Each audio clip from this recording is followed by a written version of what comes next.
2014년 9월 한국의 질병관리본부에서 한국 성인 우울 증상 경험 보고서를 발표했습니다. 그 보고서에 의하면 그 당시 지금으로부터 약 9년 전인데 한국의 성인 8명 중에 1명이 우울증 증세를 보이고 있다라고 발표를 했어요.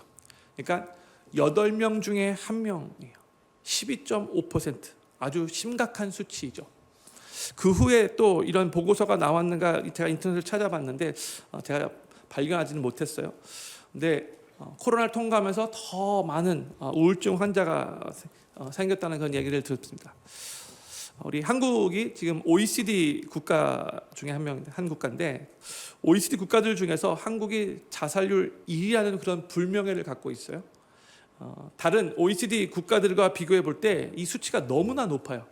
어떤 나라에 비해서는 20배나 어때는 30배까지 자살률이 높아요.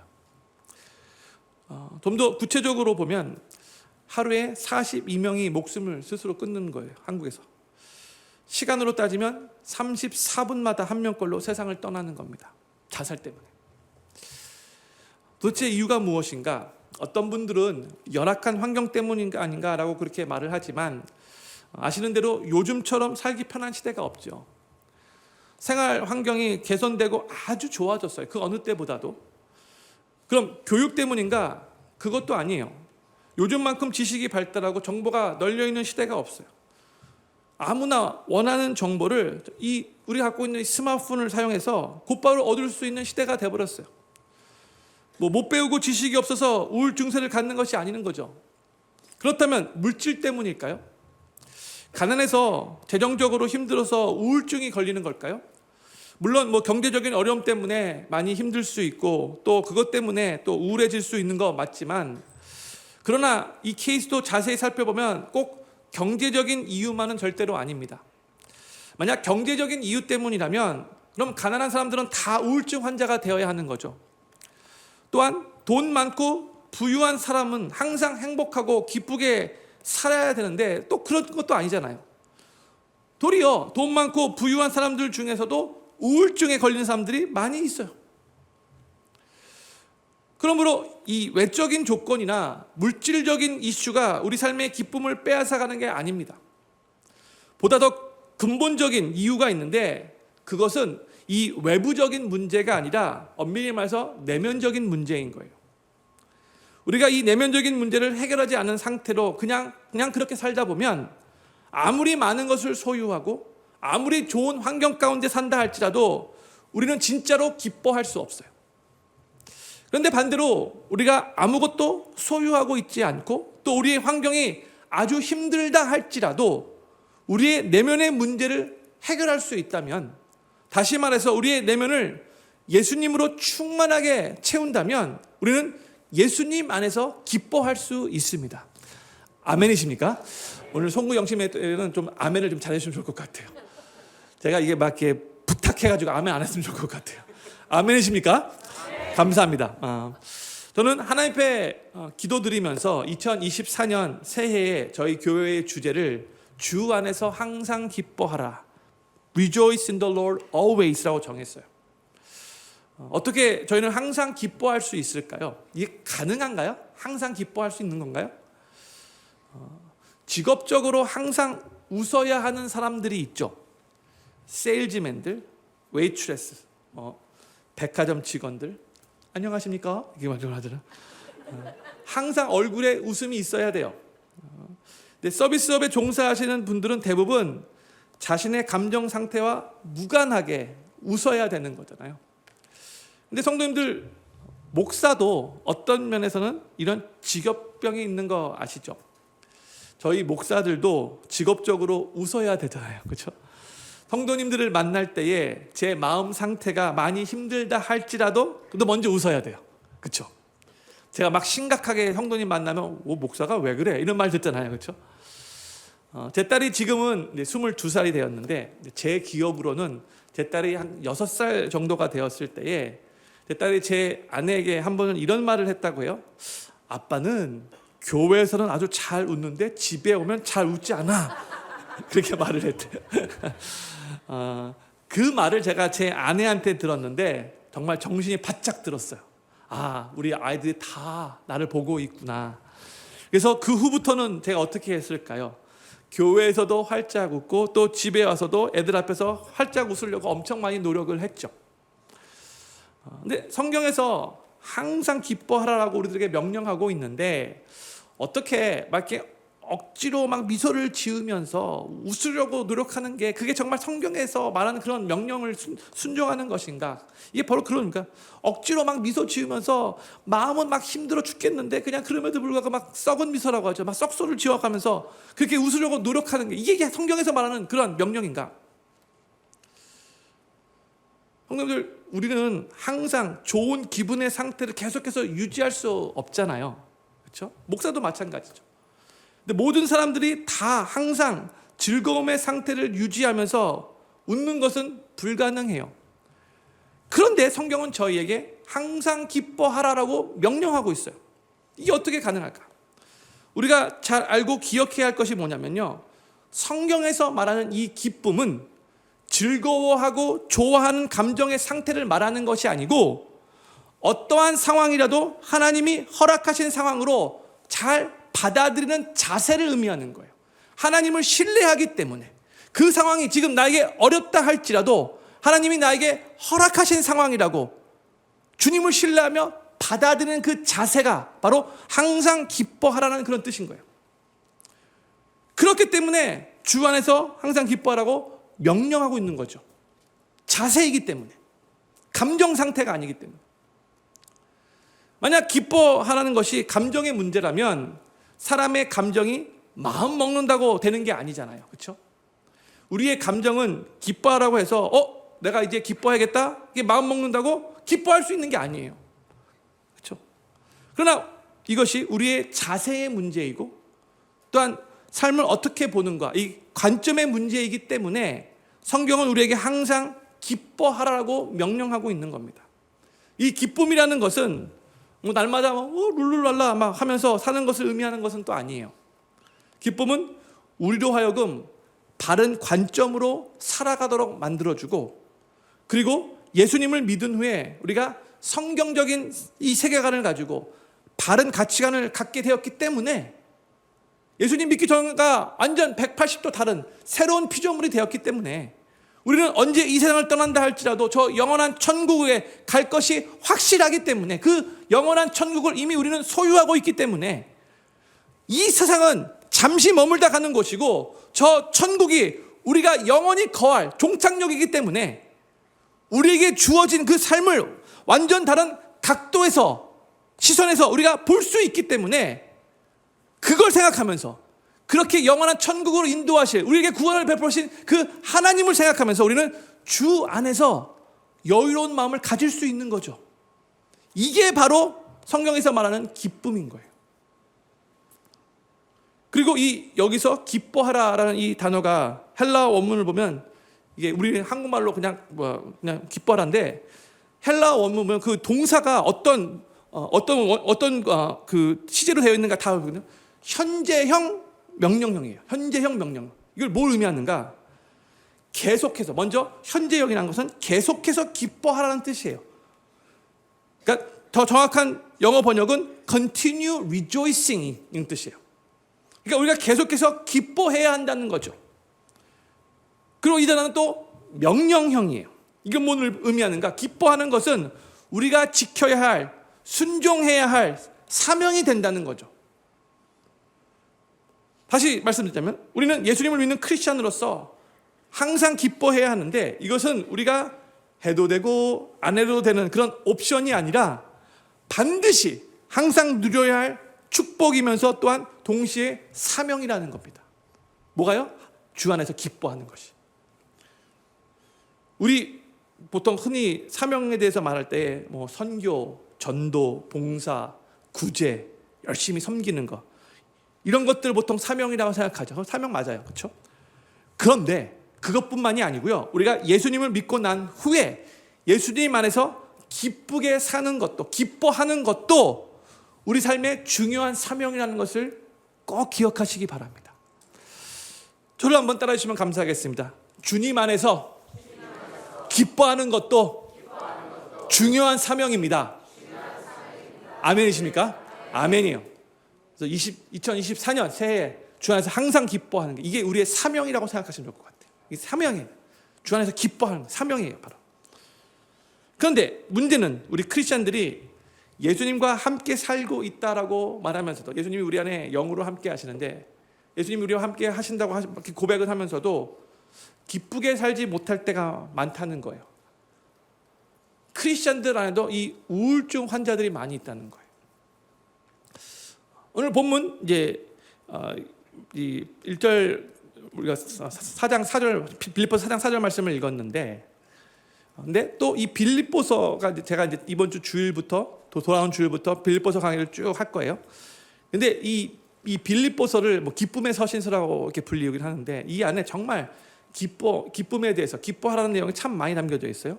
오늘 제가 본문으로 4장 4절 말씀을 읽었는데, 이게 저희 2024년 이 주제 구절인데, 3장 빌립보서 3장 1절에 또 이렇게 재밌는 표현이 있어요. 정말로 나의 형제들아, 주 안에서 기뻐하라. 너희에게 같은 말을 쓰는 것이 내게는 수고로움이 없고 너희에게는 안전하리라, 이렇게 말했어요. 영어로 to write the same things to you is no trouble to me, 이렇게 말하고 있어요. 다른 영어 번역으로는 또 이렇게 I don't mind writing the same things to you again, 이런 말도 번역되어 있어요. 뭐예요? 내가 이미 여러 차례 똑같은 말로 너에게 기뻐하라고 말했는데, 내가 이거 또 다시 한번 말하는 거 전혀 빠들대지 않는다. 너희들 또 기뻐해.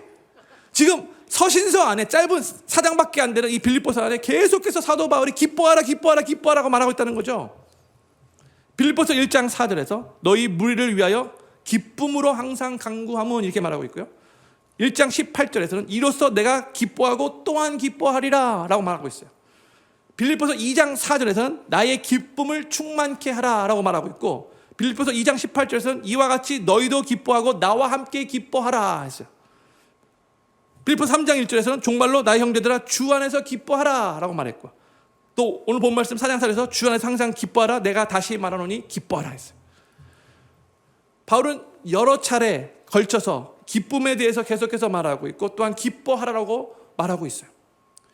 그러면 바울이 왜 계속 반복적으로 이 기쁨에 대해서 말하고 있는 걸까요?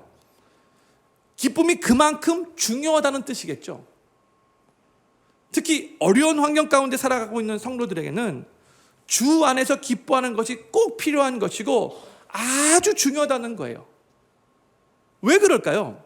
예수님을 삶의 구세주로 영접하고 구원받은 하나님의 자녀가 되면 이제 예수님이 그 내면에 내주하고 계시잖아요. 그런데 우리 크리스천들 심령 속에 예수님이 충만하게 그렇게 내주해 계시면 반드시 나타나야 하는 외부적인 모습이 있어요. 오늘 책을 보면 그 책이 무슨 책인지 말해주는 그 책 겉표지가 있잖아요. 그렇죠? 이렇게 보통 책 중에 이렇게 겉이 가죽으로 되어 있으면 이건 성경책이지 딱 알잖아요. 그렇죠? 겉표지가 그래요. 겉표지가 이 책이 무슨 책인가를 우리들에게 알려주고 있는 거죠. 마찬가지로 우리 크리스천들에게도 겉표지가 있어요. 겉표지가 있어야 되는데 그 표지가 뭐여야 되는가? 두 가지인데 하나는 사랑이고 또 하나는 기쁨이어야 돼요. 우리 크리스천들의 겉표지는 사랑이고 기쁨이어야 돼요. 그래서 저 사람이 정말 진짜 크리스천인가? 아닌가? 이거 그 안에 내주하고 계시는 예수님의 사랑이 삶의 행동으로 나타나고 있는가? 또한 영광스러운 예수님의 임재로 인해 그 얼굴에도 그 표정에도 그 언어에도 예수님의 기쁨이 증거되고 나타나고 있는가? 이 사랑과 기쁨은 이 사람이 정말로 예수님을 믿고 있는 크리스찬인가 아닌가를 가늠하게 하는 아주 중요한 잣대가 된다는 거예요. 예수님을 믿는다고 하는데 겉표지에 사랑이 없고 겉표지에 기쁨이 없다면 정말로 예수님 믿는 사람인가 퀘스천 마크를 찍어봐야 한다는 거예요. 사랑에 대해서는 이제 나중에 말씀을 나누고, 오늘 본문 말씀, 오늘 우리 주제가 이제 기쁨이기 때문에 기쁨에 대해서만 오늘 말씀을 좀 더 나눌게요. 카나다에 있는 어떤 신학교에서 교수님 한 분이 이 신학교를 입학하고 첫 번째 학기를 마친 한 신학생을 상담하면서 이런 말을 했다고 해요. 자네는 이 신학교 입학에 대해서 다시 한번 재고해 보는 게 어떻겠나? 그 말을 듣고 이 신학생이 많이 놀랐어요. 왜 그러시죠? 내가 한 학기 동안 유심히 자네를 관찰했는데 자네 얼굴에는 복음을 가진 자로서 한 번도 웃는 것을 보지 못했다네. 이건 심각한 문제야. 그렇게 말했대요. 홍님은 어떻게 생각하시는지요? 이 문제가 있는 건가요? 없는 건가요? 이 신학생이. 신학을 공부하는데 왜 공부하는 거예요? 영혼들을 섬기고 복음을 증거하기 위해서 더 효과적으로 사역하기 위해서 신학 공부를 하고 있는데 한 학기 동안 얼굴에 기쁨의 모습이 하나도 없었어요. 그럼 심각한 문제인 거죠. 내 안에 온 우주 만물을 창조하시고 또 온 우주 만물을 주관하시고 온 우주 만물의 주인이 되시는, 나를 죄에서 구원해 주시고 천국을 이미 허락해 주신 우리 예수님께서 내 안에 내주에 계신다면 어떻게 그것이 우리의 겉모습으로, 얼굴로, 우리의 표정으로, 우리의 언어로 나타나지 않겠습니까? 나타나는 게 정상인 거죠. 그 카나다 신학생만이 아니라 우리 스스로에게도 우리가 질문을 해봐야 돼요. 나는 정말로 나를 온 우주 만물보다도 더 사랑하시고 나 같은 죄인 값없이 은혜로 구원해 주시고 나의 삶의 주인이 되셔서 지금도 선한 목자가 돼서 실만한 물가로 인도하시는 그 주님, 나를 아름답게 변화시키시기 위해서 지금도 신실하게 역사하시고 일하시는 그 하나님, 그 주님을 내 안에 모시고 살면서 그로 인해서 내 안에 평안함이 나타나고 내 안에 여유로움이 나타나고 내 안에 사랑이 나타나고 내 안에 기쁨이 내 얼굴로, 내 표정으로, 내 언어로 나타나고 있는가? 우리 스스로도 질문해 봐야 돼요. 우리가 예수 그리스도를 믿는다는 것은 그분과 함께하며 그분과 동행한다는 그런 뜻인데, 그렇다면 그 삶에서, 그 마음에서, 그 심령에서, 그 얼굴에서, 그 입술에서 기쁨이 표현되는 것이 자연스러운 겁니다. 내가 기도하면서 왜 주 안에서 항상 기뻐라를 주제로 삼았는가? 사실 전 세계로 볼 때에 이 코로나를 통과하면서 많은 사람들이 기쁨보다는 더 우울하게, 더 가라앉게, 무겁게 삶을 살고 있어요. 그런데 이게 교회 안에도 영향을 주고 있어요. 그래서 하나님 앞에 기도하면서 하나님, 저 자신부터 더 주님의 은혜가 넘치고 또 주님의 그 기쁨이 충만하여서 내 얼굴에, 내 입술에, 내 표정에 정말 주님의 함께하심이 증거로 나타나기를 소망합니다. 그리고 나뿐만이 아니라 우리 워싱턴 필그림교회 모든 성도님들의 삶과 가정에도 주님으로 말미암는 기쁨이 더욱더 넘치기를 소망합니다. 2024년 새해는 우리 모두가 다 주님으로 말미암아 더욱더 기뻐할 수 있기를 소망합니다 하는 마음으로 이 주제를 삼은 거예요. 사랑하는 필그림교회 성도님들, 우리 속에 보화 되신 예수님을 소유한 자로서 이미 저 영원한 천국을 보장받은 사람으로서 오늘 죽어도 천국 갈 수 있는 확실한 그 구원의 확신이 있는 자로서 우리의 마음뿐만이 아니라 우리의 겉모습으로, 우리의 얼굴로, 우리의 입술의 고백으로 그 기쁨이 자연적으로 나타나는 삶을 2024년에 계속해서 살아가시게 되기를 우리 구주 예수님의 이름으로 간절히 축원합니다. 바울이 지금 이 서신서를 어디서 쓰고 있는 거죠? 바로 감옥에서 쓰고 있죠. 옥중서신 4개 중에 하나예요. 빌빌에골 아시죠? 자기 스스로도 지금 로마 감옥에 갇혀 있는 상태로 환경적으로 볼 때는 고난 속에 있으면서 이 서신서를 쓰고 있는 거잖아요.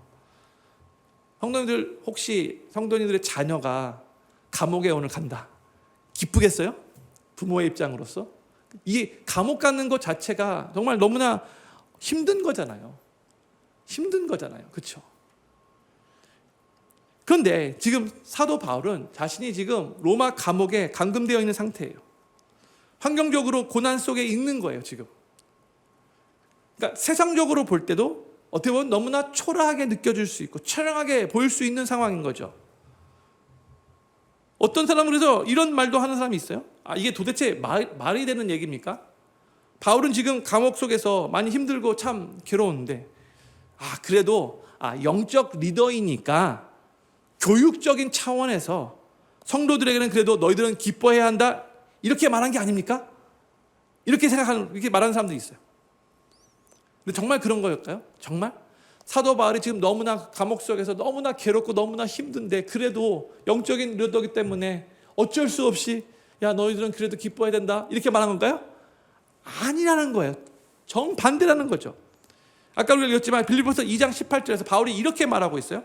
이와 같이 너희도 기뻐하고 나와 함께 기뻐하라 이렇게 말하고 있어요.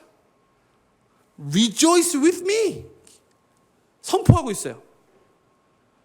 바울이 나와 함께 기뻐하라고 말할 때 이 기쁨이 지금 누구 안에 있다는 거예요? 자기 안에, 바울 안에 지금 주님의 기쁨이 넘치는 거예요. 비록 감옥에 갇혀 있다 할지라도. 그러니까 지금 누가 지금 감옥 안에 있고 누가 그 감옥 밖에 있는지 헷갈리는 거예요. 어떻게 감옥 안에 있는 사람이 감옥 밖에 있는 사람에게 나와 함께 기뻐하라고 이렇게 말할 수 있습니까? 근데 이게 가능한 게 주님이 주시는 기쁨으로 충만하게 그 심령이 채워져 있으니까 이게 흘러 넘치는 거죠. 지금 바울은 막 쬐금 막 간신히 막 쥐어짜가지고 막 억지로 기뻐하는 게 아니라요. 자신이 지금 충만하게 기쁨으로 채워져 있으니까 이 옥 안에서도 옥 밖에 있는 사람들에게 확신에 차서 여러 번, 한 번, 두 번, 단위 여러 번 계속해서 이 빌립보서를 통해서 기뻐하라고 그렇게 선포할 수 있는 거예요. 가끔씩 뭐 신문이나 뭐 이렇게 인터넷을 보면 뭐 올해의 판매왕 그렇죠, Salesman of the Year 이런 글을 보게 되죠. 뭐 예를 들면은 자동차 판매왕, 뭐 보험 판매왕, 뭐 무슨 상품 판매왕, Salesman of the Year 뭐 그런 게 있잖아요. 근데 이분들은 똑같은 조건에서 똑같은 시간을 가지고 똑같은 상품을 파는 건데 어떻게 이 사람들은 다른 사람보다 더 많이 파는 거죠? 그 공통점이 뭘까요? 이 세일즈맨들은 스스로 확신을 가지고 판매를 한다는 거예요. 이 확신이 중요한 거예요. 누가 만약 성도님들에게 와서 이 제품 한번 써보십시오. 괜찮아 보이지 않나요? 저는 솔직히 써보지는 않았지만 그래도 괜찮아 보여요. 한번 써보십시오. 만약에 이런 식으로 말하면 그 제품 사고 싶겠습니까? 별로 사고 싶은 마음이 없을 거예요. 안 사요. 그리고 속으로 뭐라고 생각해요? 뭐 자기도 확신이 없어 써보지도 않으면서 뭘 어떻게 팔라고 해? 이런 생각이 분명히 들잖아요. 그런데 누가 여러분에게 와서 이 제품 정말로 끝내줍니다. 제가 써봤는데 와 정말로 편하고요. 고장 정말 오랫동안 하나도 안 나고요. 너무너무 좋아요. 이거 사시면 절대로 후회하지 않을 겁니다. 제가 보장합니다. 그런 말을 들으면 혹 가는 거죠. 정말 혹 가는 거예요. 내 안에 확신으로 가득 찰 수 있는 경험이 없다면 사도 바울과 같이 이런 말과 태도가 밖으로 나올 수 없는 거예요. 나와 함께 기뻐하라 이 말 나올 수 없는 거예요. 확신이 없으면. 또 세일즈맨들 이게 그냥 뭐 입만 살아가지고 그게 아니라 정말 그들이 왜 세일즈를 하는가? 그들이 팔고 있는 그 제품에 대한 확신이 있기 때문에 그런 거죠. 저는 보통 이제 한국 식당을 더 좋아하는데 간혹가다 이제 제 아내가 조금 저보다 품격이 높아서 이제 이탈리 같은 그런 그 파스타 먹으러 갈 때가 있거든요. 뭐 미국 식당에 가면은 딱 메뉴를 볼 때에 뭘 먹어야 될지 잘 모를 때가 있어요. 그러면 저는 항상 왜 그런지 모르겠지만 서버한테 항상 질문을 해요. 이 레스토랑에서 가장 인기 많고 가장 맛있는 음식은 무엇입니까? What would you recommend? 그렇게 물어봐요. 그때 서버가 한 음식을 추천하면서 You know what? This is my favorite. 이렇게 말하잖아요. 그러면 저는 그 음식 오더해요. 제 아내는 너무 순진하다고 이렇게 말을 하는데 그 다 장사 속이라 이렇게 말하는데 저는 그 사람이 그 서버가 This is my favorite. 그 할 때 저도 그거 먹고 싶어요. 제 마음이 움직이는 거예요. 왜냐하면 확신 가운데 그렇게 말을 해주기 때문에 그런 거예요.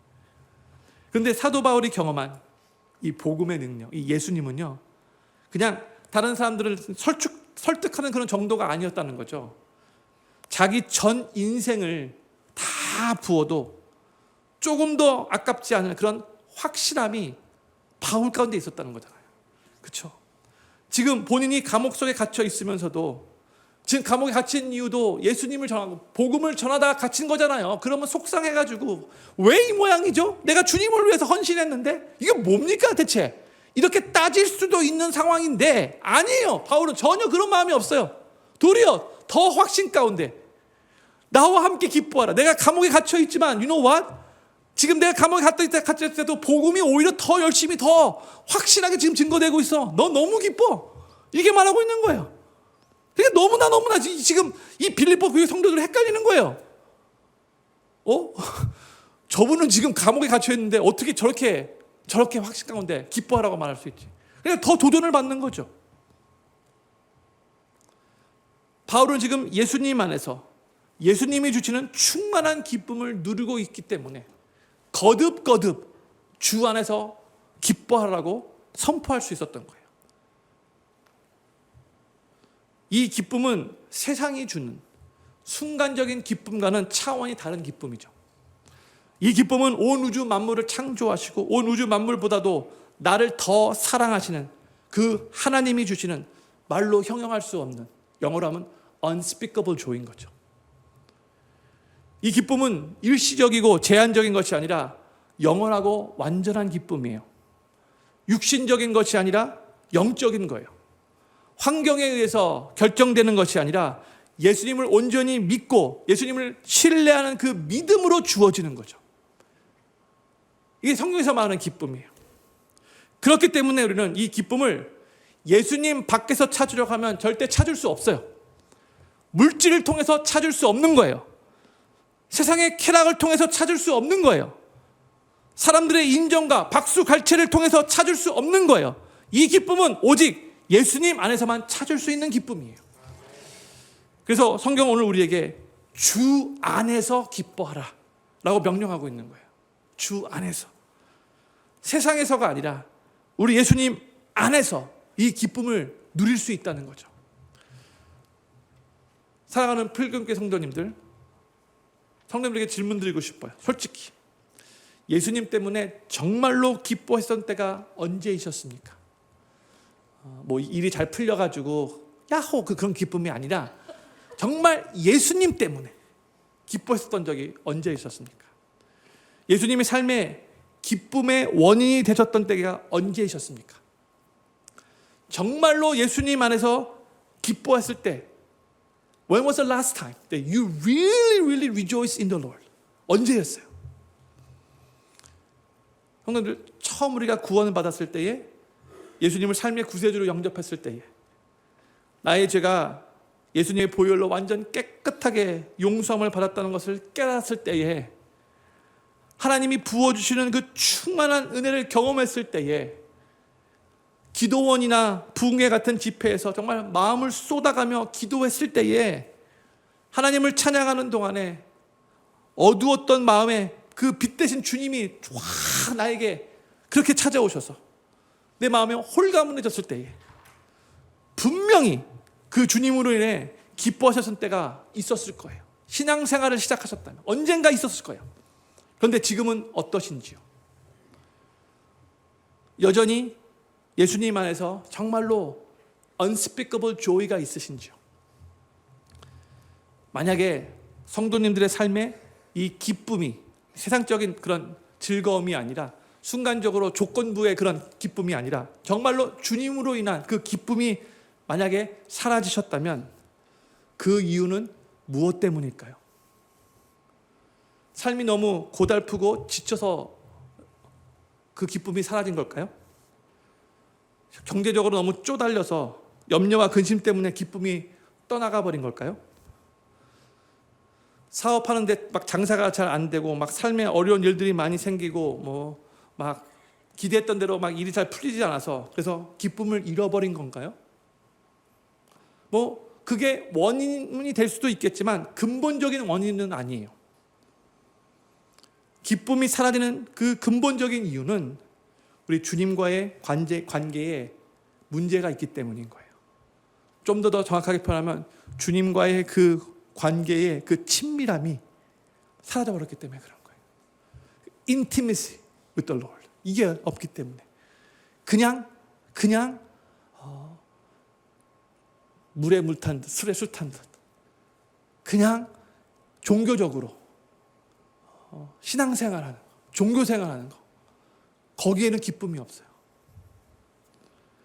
주님과의 관계가 흔들리기 시작하고 주님과의 관계에서 자신이 없어지기 시작하면 그냥 내가 교회는 나오는데 이 교회 생활이 그냥 종교 생활과 같이만 그게 느껴진다면, 그러면 어떻게 보면 뭐 다 잘 되고 있는 것 같이 보이고 별 문제가 없는 것 같아 보여도 왠지 모르게 불안해질 수 있죠. 구원의 기쁨을 잃어버렸을 때에, 죄로 인해 주님과 나 사이에 큰 장벽이 막혀 있을 때에, 그때는요 뭘 해도 별로 기쁠 수가 없어요. 영적인 것 때문에 그런 거예요. 초대교회 성도들은요 1세기에 아주 가난한 사람들이 거의 대부분이었어요. 아주 약한 사람들이 많았어요. 사실 하루하루 사는 것이 힘들고 벅찬 사람들이 거의 대부분 초대교회 성도들이었어요. 많은 성도들이 제가 전에도 말씀드렸죠, 노예이거나 노예 출신이었어요. 그래서 세상에서 무시와 천대를 많이 받았던 사람들이 많았어요. 재력도 별로 없었고 특히 내세울 만한 백도 없었어요. 세상적으로 볼 때 좀 불쌍해 보이는 사람들이죠. 그들은 가진 것이 별로 없었지만, 그런데 그럼에도 불구하고 그들에게는 다른 것이 있었어요.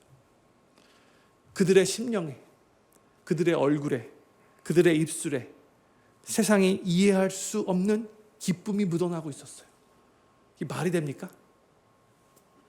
그들이 고난 가운데 있었는데도, 때로는 예수님을 믿기 때문에 순교를 당해야 되는 그런 상황에 처해 있다 할지라도 그들의 겉모습과 그 얼굴과 입술에는 기쁨이 있었고, 또한 어려움 속에서도 오히려 다른 사람들을 위로하는 삶을 살았어요.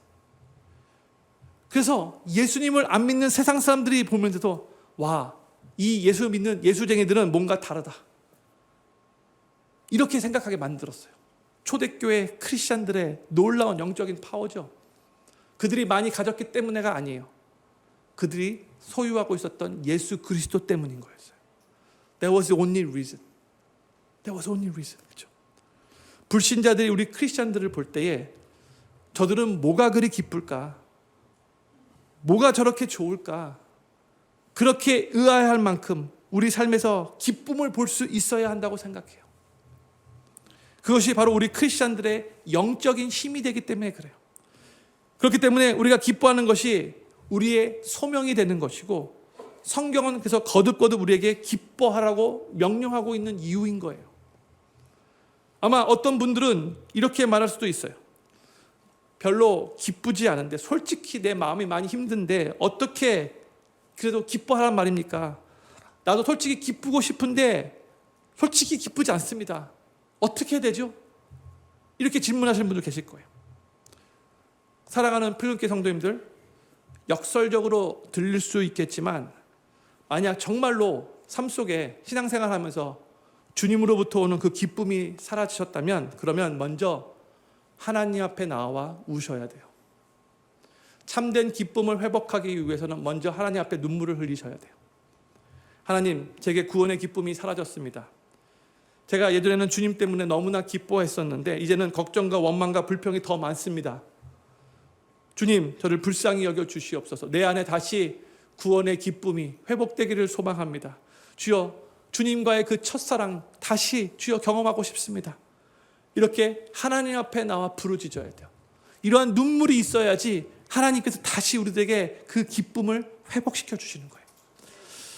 구원받은 크리스찬인데 예수님을 소유하며 예수님과 함께 살고 있는데 만약 기쁨이 사라지고 그냥 정말 기쁨 없이 하루하루 살아가고 있으시다면 그건 절대로 크리스찬의 삶으로서 당연한 게 아니에요. 이건 뭔가 something wrong이에요.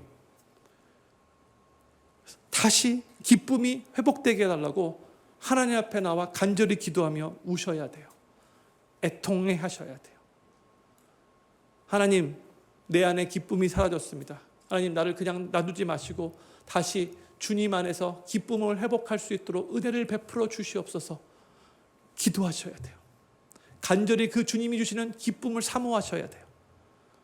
그때 하나님께서 우리의 그 기도를 들으시고 우리의 삶을 회복시키셔서 우리 가운데 다시 기쁨이 넘칠 수 있게 될 거예요. 저는 필그림교회 모든 성도님들이 2024년을 시작하시면서 우리 주님이 주시는 기쁨으로 충만해지시기를 바라고, 혹시 삶 속에 기쁨이 사라지셨다면 하나님 앞에 나와 간절히 기도하시면서 다시 그 기쁨이 회복되어지게 되기를 소망하고 2024년 한 해 그 어느 때보다도 주님 안에서 항상 기뻐하는 삶을 살아가시게 되기를 우리 기쁨의 근원 되시는 우리 구주 예수님의 이름으로 간절히 축원합니다. 우리 다 같이 자리에서 일어나셔서